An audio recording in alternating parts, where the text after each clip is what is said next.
Hello, hello, hello. নববর্ষ এখনো খুব একটা পুরনো হয়নি, কাজে আবার নতুন করে বলছি আপনাদের সবাইকে শুভ নববর্ষ। Happy new year to all of you, যারা মঞ্চে আছেন, যারা সামনে আছেন। এটা আমার একটা খুব আনন্দের দিন হলো যে আমি একটা অনুষ্ঠানে এলাম যেখানে আমি একটা ভায়োলিন কনসার্ট শুনলাম। ভায়োলিন আমার খুব প্রিয় যন্ত্র।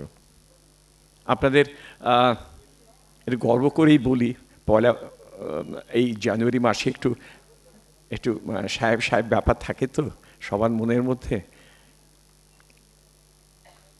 ভায়োলিনের একজন দেবতা বলা যায়, ইহুদি মেনুহেন, তাকে লন্ডনে আমার ইন্টারভিউ করার সুযোগ হয়েছিল। তো তখন আমি গেছি, যখন আমার আরও দুজন বন্ধু ছিল, তারা ছবি টবি তুলছিল, রেকর্ড করছিল। তো উনি বললেন, তুমি জানো তো ভায়োলিন ওয়েস্টার্ন ইনস্ট্রুমেন্ট, কিন্তু আমি ভারতে খুব ভালো ভায়োলিন শুনেছি। অনেকেই শুনলে একটু অবাক হবেন যে উনি ভারতীয় ভায়োলিন প্রেজেন্টেশন ওনার মনে গেঁথেছিল। উনি তো ভারতীয় সঙ্গীত বুঝতেন এবং রবি শঙ্করের সঙ্গে, পণ্ডিত রবি শঙ্করের সঙ্গে একসঙ্গে কাজ করেছেন এবং ভীষণ উনি তো ইয়েকে রবুদাকে মানে রবিশঙ্করজিকে আবার বলতেন he is the modern day Mozart, এই সময়ের মোৎসার্ট। এত রকম জিনিস ওর মাথায় ঘোরে, ছেলেবেলা থেকে কত কিছু ভাবছে, চিন্তা করছে, নতুনত্ব আনছে জীবনে এবং সঙ্গীতে।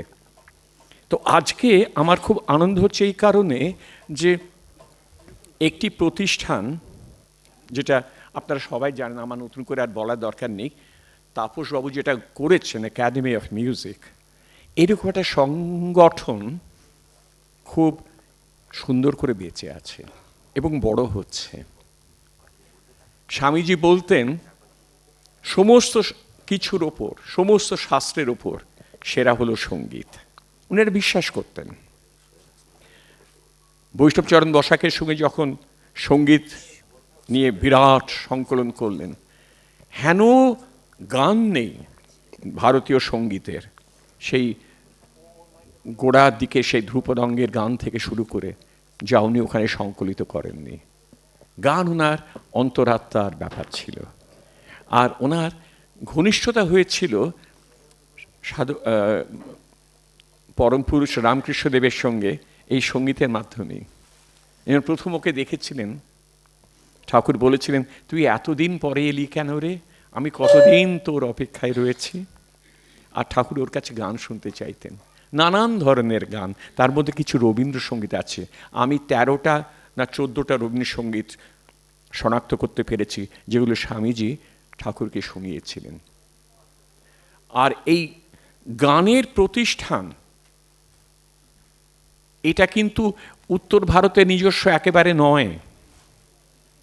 যবে থেকে এই বঙ্গদেশ সৃষ্টি হয়েছে বা গড়ে উঠছে, তখন থেকেই কিন্তু গানের চল আছে এখানে, তখন থেকেই। এটা ঠিক যে একটা সময় শাস্ত্রীয় সঙ্গীত অধ্যয়ন করার জন্য লোকেরা বারাণসী যেত, কাশীর বিদ্যাপীঠে যেত, এখানে ওখানে যেত, উত্তর ভারতের নানান জায়গায় যেত।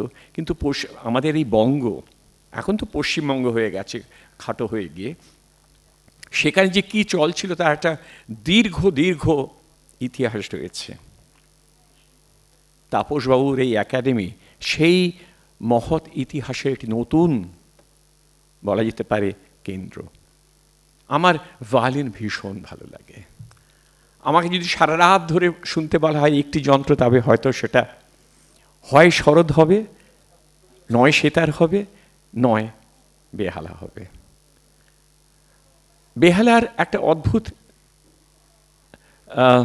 নিজস্বতা হলো যে এতে একটা ধরা বাঁধা কান্না আছে। আমি কিছু স্ট্র্যাডিভ্যারিয়াস ভায়োলিনের প্রোগ্রাম শুনছি, বাজানো হয়েছে সেই স্ট্র্যাডিভ্যারিয়াসে, শুনেছি। আমি আমাদের মেনন সাহেবের বাড়িতেও ওনার সেই স্ট্র্যাডিভ্যারিয়াস দেখছিলাম, কি অপূর্ব, ছুতে গা শিরশির করছে, কত অসাধারণ অসাধারণ অনুষ্ঠানে যে বেহালা বেজেছে।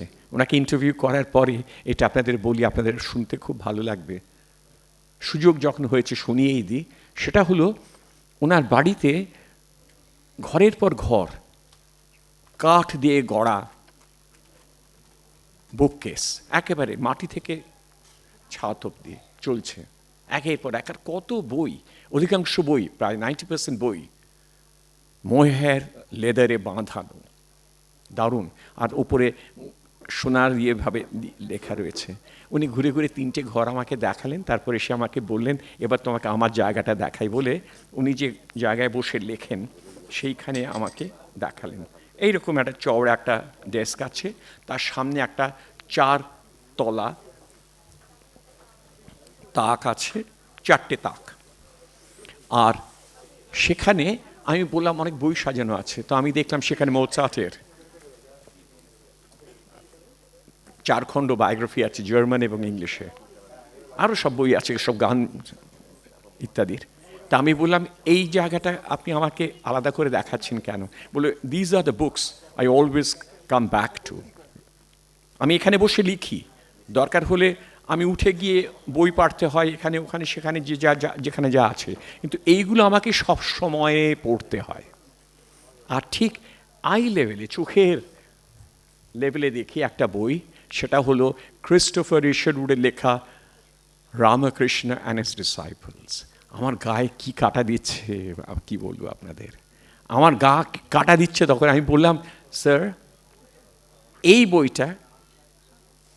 বইটা আপনার এখানে কি জন্য, এটা আপনি মাঝে মাঝে পড়েন? বলুন না, I don't read it, I worship it. আমি শুধু পড়ি না, আমি প্রার্থনা করি এই বইটা ধরে। এবার বুঝতে পারছেন তো পূর্ব পশ্চিম কোথায় গিয়ে মেলে। আমি পরে এসে লিখেও ছিলাম দেশে পূর্ব পশ্চিম সেতুর কথা আর কি, যার একটা দিক হলেন মেনউইন সাহেব, আর একটা দিকে আমাদের রবিশঙ্করজি, আলিবর খাঁ সাহেব, এরা। এবারে বলি এই ভায়োলিন জিনিসটা, তার একটা ঐকতান শুনলাম তো, এই বেহালার ঐকতান এর চেয়ে মধুর জিনিস করা খুব মুশকিল। It's a technically perfect instrument বলতে গেলে। এত অপূর্ব সুর আছে, মানে তিল থেকে তিলে। একটু ছড় এরকমভাবে ঘোরালে চোখে জল আসবে। কি যন্ত্র, কি যন্ত্র! আমার খুব ভালো লাগছে, প্রায় 30-40 জন ছেলে মেয়েকে দেখলাম এখানে বসে সেই যন্ত্রে বাজাচ্ছে। অপূর্ব অপূর্ব। আপনাদের এই সংগঠনের ইতিহাস আরও নতুন করে গড়ে উঠুক, আরও বড় হোক, আরও যন্ত্র শেখা হোক। আমি শুনলাম তাপসবাবু আরও নানান রকমের যন্ত্র এখানে শেখান এবং ছেলেমেয়েরা শেখে, আরও নতুন করে গড়ে উঠুক। There is no limit to being musical. এটা মেনু সাহেবের কথা। মানে সাংগীতিক হওয়ার কোনো মাত্রা নেই, শেষ মাত্রা নেই। You always become musical with every little step in life, with every power of breath. আপনি নিঃশ্বাস ফেললেও একটা সুর বেরোয় যদি আপনি সুরেল মানুষ হন। নমস্কার। ধন্যবাদ মাননীয় শ্রী শঙ্করলাল ভট্টাচার্য মহাশয়কে।